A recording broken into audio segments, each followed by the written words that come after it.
wabarakatuh. Alhamdulillahirabbil alamin wa bihi nasta'in wa ala umuri dunya waddin.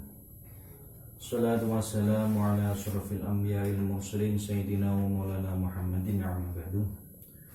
Qala al-mu'allif rahimallahu ta'ala wa nafa'na bihi wa bi ulumihi fid dharain. Amin. Dibuka lagi kitabnya Amsilatut Tasrifiyah, kita maknai bersama. Setelah itu nanti kita belajar atau menerangkan kemarin yang sudah saya catatkan tentang kaidah ilal. Dibuka halaman 4. Al-babu ar-rabi'u minas sulasil mujarrad. Kita masuk pada bab keempat pada fi'il sulasi mujarrad. Fi'il sulasi mujarrad itu apa? Winganane fi'il yang memiliki 3 huruf yang sepi dari tambahan. Nah, wazannya apa? Fa'ila yaf'alu. Kemarin fa'ala yaf'alu, fa'ala yaf'ilu, fa'ala yaf'ulu, fa'ala yaf'ulu, fa'ala yaf'ilu, fa'ala yaf'alu. Nah, sekarang fa'ila yaf'alu. Ain yang pertama itu di kasroh. Fa'ila yaf'alu. Fa'ila yaf'alu fa'lan wa maf'alan fa huwa fa'ilun wa dzaka maf'ulun. If'al la taf'al maf'alun maf'alun. Tidak ada isim alatnya. Maf'alun maf'alun. Li'anna ya'umu min al-fadi tadullu makna sifat. Tidak ada isim alatnya karena kebanyakan pada bab 4 ini itu tadullu makna sifat, menunjukkan makna sifat. Kalau sifat itu kan sifat seseorang itu seperti apa? Contohnya orang itu alim, kan alatnya alim kan tidak ada. Contohnya seperti sifat baik. Alatnya untuk baik itu apa? Kan tidak ada alat, sebuah alat. Takut, seperti takut alatnya takut itu kan tidak ada. Karena di situ kan kemarin yang di atas 3 bab itu kan ada maf'alun mif'alun, nah ada mif'alun. Nah itu kan adanya isim alat. Lah di bab 4 ini tidak ada isim alatnya. Kenapa? Fi'il di ilajun mahsusun, anggota lahir, fi'il yang kebanyakan anggota lahir makna tadullu makna sifat, menunjukkan makna sifat. Yang pertama alima ya'lamu ilman wa ma'laman fa huwa alimun wa dzaka ma'lumun. I'lam la ta'lam ma'lamun ma'lamun. Ora ono diterusno mi'lamun ya. Alima bi makna fi'il madhi, maknane wis weruh, wis ngerti sapa lanang siji. Ya'lamu fi'il mudhari, maknane apa? Bi makna fi'il mudhari. Mosok tak jelasno malih, tak maknai malih. Kemarin sudah saya maknai terus ya. Nanti pekan depan saya nanti ada beberapa lafaz yang suruh mengerjakan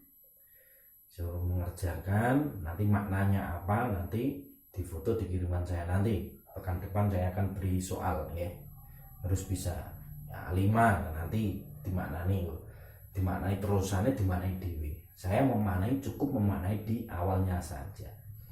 Addo bimakna fi'il madhi, maknane wis nyokot sapa lanang siji. Addu bimakna fi'il mudhari, abdun bimakna masdar, dan seterusnya.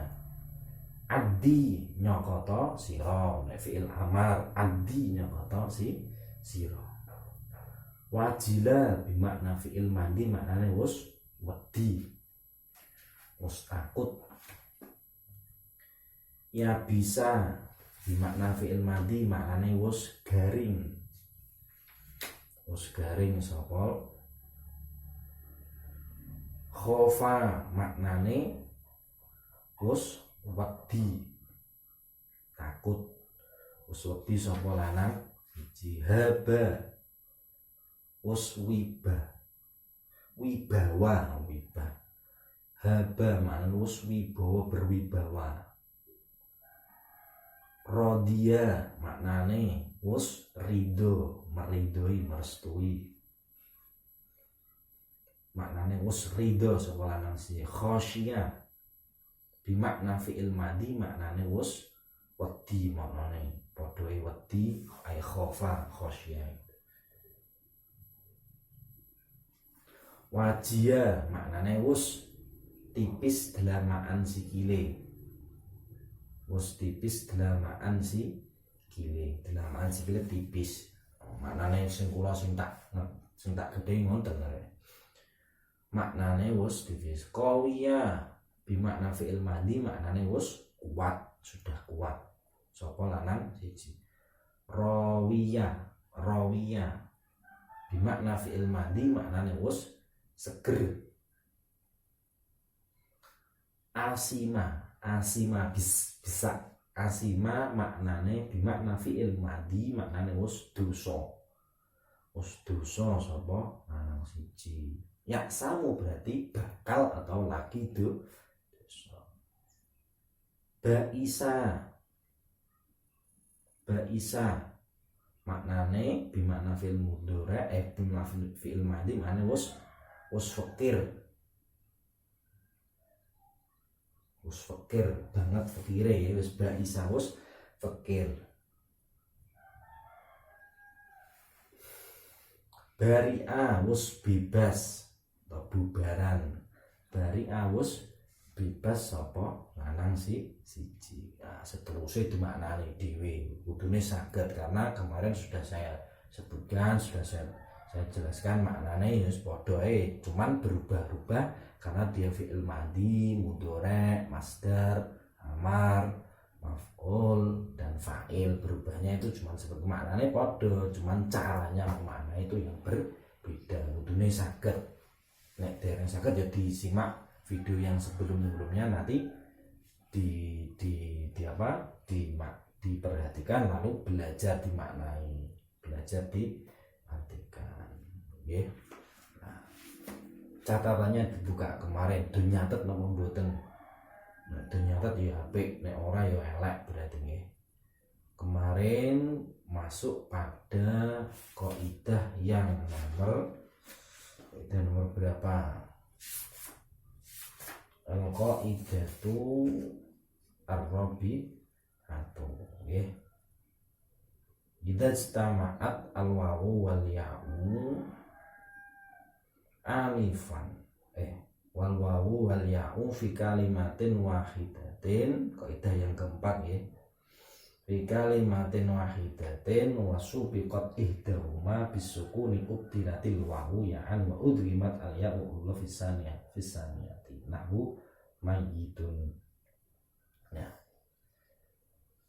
Ketika ada wawu atau ya dalam satu kalimat, ketika ada wawu atau ya berkumpul dalam satu kalimat dan salah satunya didahului dengan sukun, maka wawu diganti dengan ya.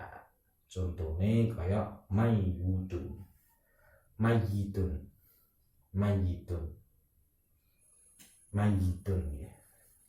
Contohnya mayyitun.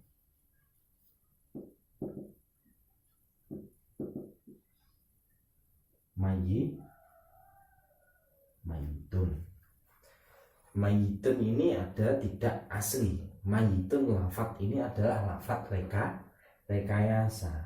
Pokoknya saya beri ancer-ancer, saya beri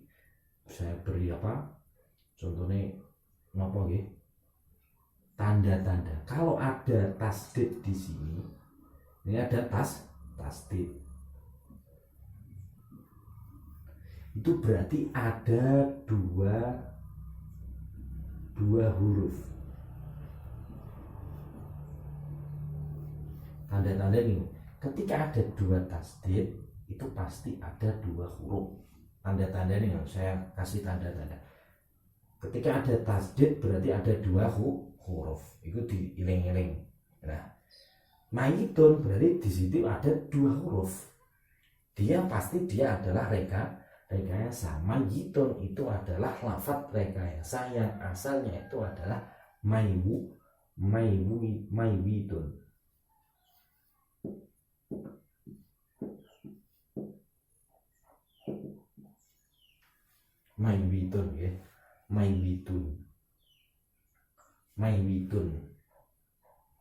maf'ilun.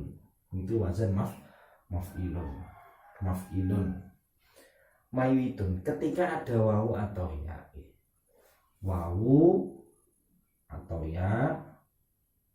wawu atau ya berkumpul dalam satu kalimat. Wawu atau ya berkumpul dalam satu kalimat enggak? Ya sama, wawu dan ya ini berkumpul dalam satu kalimat, yaitu lafaz maywitun. Nah, lalu apa? Dan salah satunya, wawu dari kalimat, dan salah satunya didahului dengan huruf sukun. Mbah iku wawu sik apa ya sik engko didahului dengan sukun. Ini dengan sukun. Didahului dengan sukun. Maywitun ini antara kedua ini didahului dengan sukun. Seperti ini, dia didahului dengan didahului sukun. Didahului dengan sukun, maka wawu itu diganti dengan ya. Maka wawu ini diganti dengan ya. Maywitun, ketika ada wawu atau ya berkumpul dalam satu kalimat, wawu dan ya berkumpul dalam satu kalimat dan didahului dengan sukun, maksudnya wawu dan ya ini awalnya itu dibaca sukun, maksudnya betul awal sini, awal kedua huruf ini dibaca sukun, maka wawu itu diganti dengan ya. Wawu diganti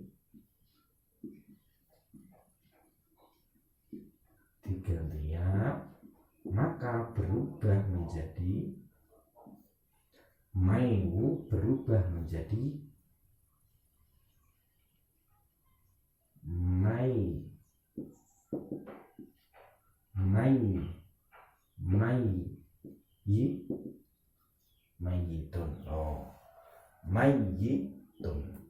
mayyitun.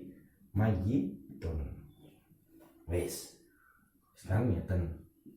Asale lafaz iki, asale mayyitun itu adalah maywutun. Maywitun terkena kaidah ini ketika ada satu kalimat, maka wawu itu terkena kaidah yang nomor 4 ini, kaidah 4 ini. Nanti ini ada kaidahnya lagi, nanti kaidah ke-7 kalau tidak salah. Intinya kaidah 4 itu adalah ketika ada wawu atau ya berkumpul dalam satu kalimat yang awalnya itu didahului dengan sukun, maka wawu di sini itu diganti dengan ya, maka berubahlah menjadi mayyitun loh. Macane wis padha kaya iki. Mayyitun. Nah iki macane piye?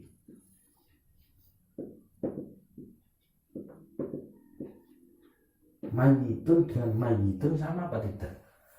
Mayyitun sama, bacanya sama. Maka dari itu saya beri rambu-rambu, saya beri soal intinya takwa titenan. Ketika ada tasdid itu berarti dia menandakan ada dua huruf yang sama, ada dua huruf. Seperti lafaz mayyitun itu pasti ada dua huruf. Aslinya ini mayyitun, asli maywitun. Ketika terkena kaidah nomor 4 ini, maka berubah mayyitun. Nah, sama toh macamnya mayyitun dengan mayyitun sama. Intinya nah, ketika ada dua huruf yang sama, ya dan yang pertama itu disukun, maka wajib diidghamkan.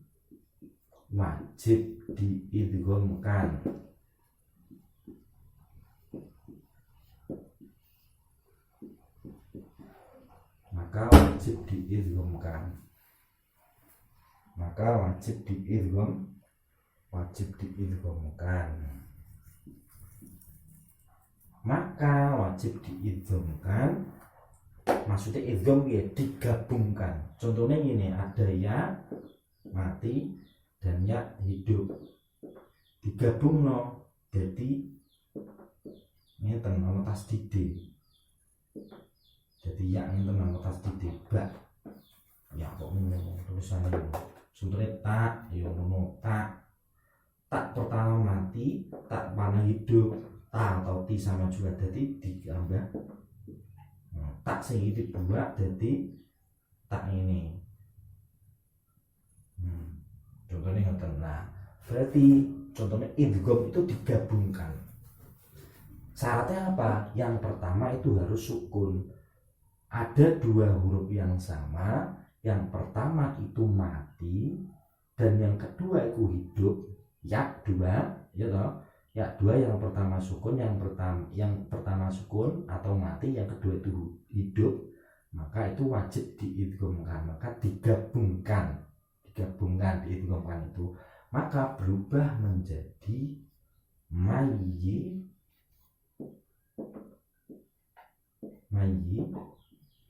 mayitun. Nah, prosesnya yang mayitun ada ya sama, dua ya yang sama, ketika awalnya itu sukun, yang kedua itu hidup, maka wajib diidghamkan, berubah diidgham digabung. Mayitun kan sama tadi, mayitun sama mayitun kan sama. Nah, seperti itu, namanya idgham. Mayitun diidghamkan mayitun. Kalau di dalam tasdid, kalau di dalam tajwid itu kan idgham namanya dengung. Atau satu contoh lagi nggih, marmiyun.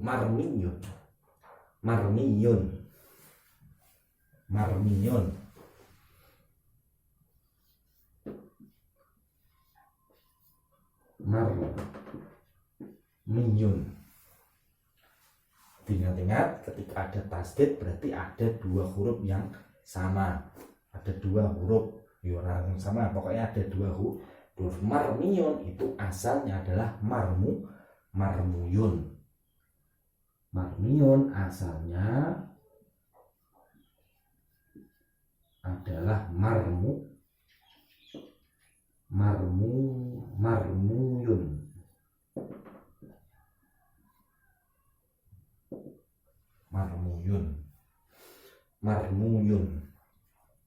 Kaidah nomor 4 apa? Kaidah nomor 4 apa? Ketika ada wawu atau ya berkumpul dalam satu kalimat, wawu dan ya berkumpul dalam satu kalimat, yaitu lafadz marmuyun.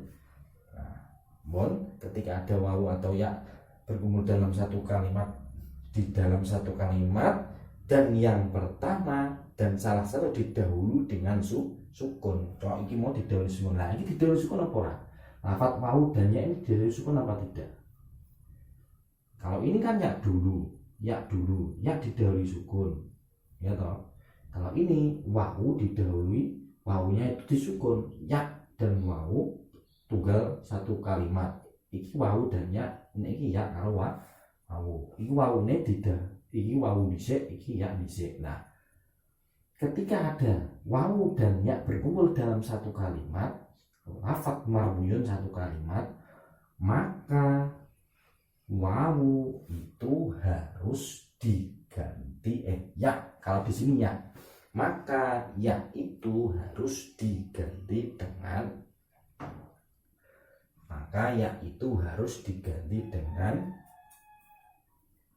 marmuyun. Ya, nggih, ngoten. Sik tak dengar. Salah, maka wawu diganti dengan ya. Ini ngono. Wawu iki mau diganti sorry maaf. Ketika ada, saya ulangi lagi ya. Ketika ada wawu atau dan ya berkumpul dalam satu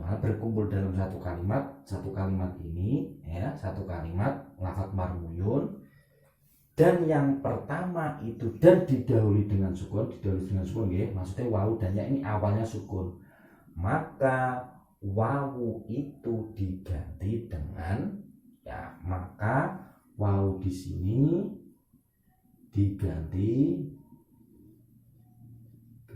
dengan ya, maka berubahlah menjadi marmuyun.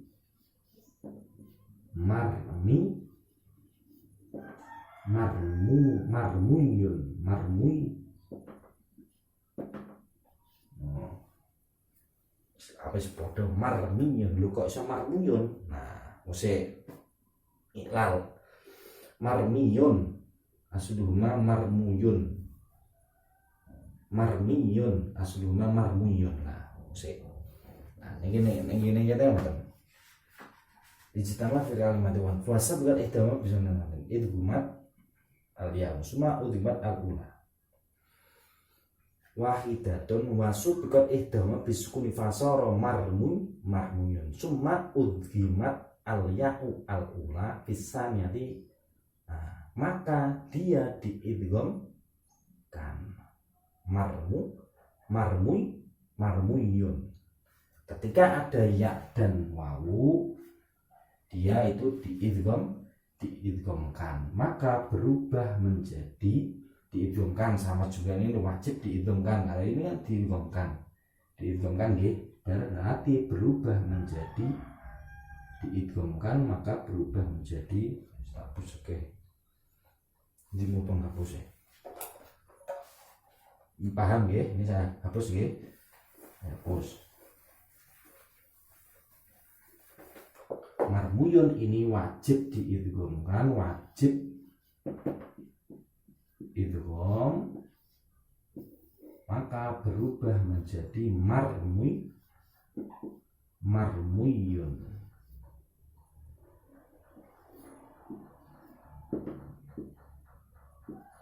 Duh, kok marmiyun Pak? Nah, musik. Nah, ini durung bar, lalai jedo marmuyun. Nah, sing intine wau teng kaidah awak 4 kan ini. Ada tinggal satu kalimat itu diganti dengan ya. Wis dengan ini wis ganti kaidah neh. Ini kaidah nomor 4 itu sini, ketika ada wau dan ya berkumpul dalam satu kalimat dan yang awal itu sukun, maka wawu itu diganti dengan ya, maka berubah menjadi marmuyun. Wajib diidghamkan berarti menjadi marmuyun. Summa uskinat al-mimu al-ya'u fasara marmiyun. Kemudian mim, summa kusiratil mimu, summa kusiratil mimi, summa kusirat al-mimi ditaslimil ya'i fasara marmiyun. Nah, kemudian mim ini dibaca kasroh untuk menyelamatkan ya, supaya ya ini bisa terbaca, dia itu harus mimnya dibaca kasroh. Marmuyun berat, harusnya itu marmumun, itu tidak berat kalau orang Arab. Ketika ya itu kan bandingannya dengan ti, itu kan ya, contohnya seperti ini loh, ta, bu, ba, ini kan seakan-akan bu, seakan-akan ada bi. Nah, kan seperti ini. Ba fathah itu diselamatkan dengan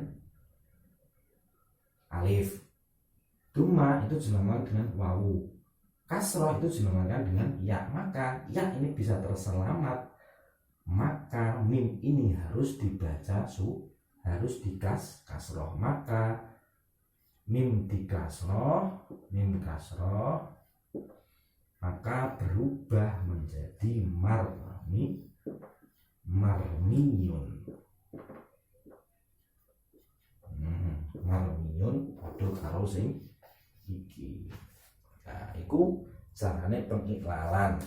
Nah, intinya pada kaidah yang nomor 4 ini, itu fokus di lafaz yang awal ini. Ketika ada wawu atau ya berkumpul dalam satu kalimat dan yang awal itu disukun dan yang awal atau didahului dengan sukun, maka wawu itu harus diganti dengan ya. Wis kali ini intinya nih kaidah nomor 4 itu nih gini iki kaidah 4 ini kayak seperti maidun itu seperti itu. Pun paham ya, insyaallah paham. Kurang lebihnya saya mohon maaf apabila ada kesalahan, kelebihan silahkan diingatkan. Apabila ada keterangan yang tidak berkenan diingatkan, dijabri atau yang lainnya. Saya manusia biasa, banyak salahnya. Wabillahi taufiq wal hidayah. Wassalamualaikum warahmatullahi wabarakatuh.